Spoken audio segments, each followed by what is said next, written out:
Hər kəs salamlayıram. Dünən 5 aprel tarixində 9-cu siniflər üçün keçirilmiş buraxılış imtahanında riyaziyyat fənnindən cavabı açıq şəkildə izahı tələb olunan məsələlərdən 79-cu məsələ olan trapesiya məsələsi haqqında danışmaq istəyirəm və burada toxunacağım bir məqam var.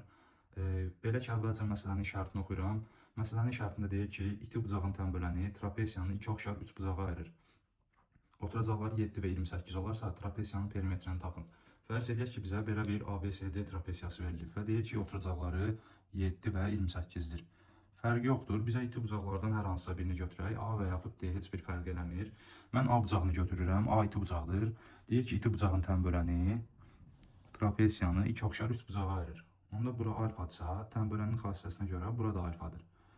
Və uyğun olaraq bura alfadırsa, çarpaz bucaq olduğu üçün burada alfa olacaq. Burada bir alfa qeyd edirəm və burada bir beta deyək. Aydındır ki, ABC üç bucağı bərabər yanlış bucaqdır. Ona uyğun olaraq bura 7-dirsə, burada 7 alınacaq və bu üç bucaqlar oxşar üç bucaqlar olduğuna görə uyğun olaraq bu üç bucağın da bucaqları digər üç bucağın bucaqlarına uyğun olmalıdır. Və burada biz bilmirik deyək, tutaq ki, bura betadır, bura alfadır və yaxud əksinə. Bunu müəyyən etmək üçün biz görürük ki, alfa iti bucaqdır burada. Beta kör bucaqdır. Ona görə D beta ola bilməz. Çünki bura iti bucaqdır. Ona uyğun olaraq bura alfa olacaq, burada beta olacaq. Bura bir x desək, bərabər yanlı olduğundan burada x olacaq. Və oxşar üç bucaqların xassəsinə əsasən uyğun bucaqların qarşısındakı tərəflərin nisbəti bərabər olmalıdır. Yəni alfanın qarşısındakı 7-nin birinci üç bucaqdan danışıram. 7-nin betanın qarşısındakı x-a nisbəti bərabər olmalıdır. Digər üç bucaqda alfanın qarşısındakı x-in betanın qarşısındakı 28-ə nisbətinə. Buradan x-i tapsaq,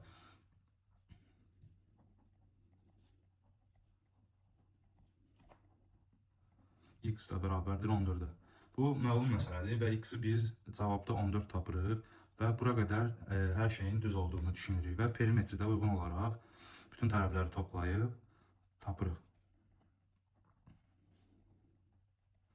Cavabımız 56-dır. Lakin burada bir məsələ var. Üçbucağı biz bilirik ki, mövcud olması üçün iki tərəfin bir tərəfi onun digər iki tərəfin cəmindən kiçik, fərqindən böyük olmalıdır. Bu bizim əsas xassəmizdir. Yəni bu şərt ödənməsə, biz bilirik ki, üçbucaq heç bir şəkildə mövcud ola bilməz.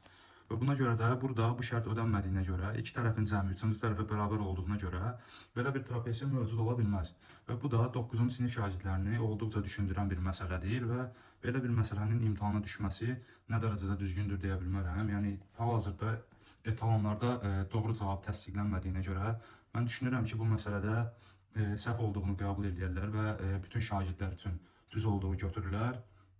Buna oxşar bir məsələ də 2023-də buraxılış imtahanına düşmüşdü və məsələdə belə bir fiqurun olmadığı qeyd olunmuşdu. Amma bu 9-cu sinif şagirdləri üçün çox da uyğun görmürəm. Yəni bu şagirdlər bunu imtahan stresində düşünməsi heç kəsin ağlına gələcək bir məsələ deyil. Bu qədər. Məsələ haqqında bu qədər.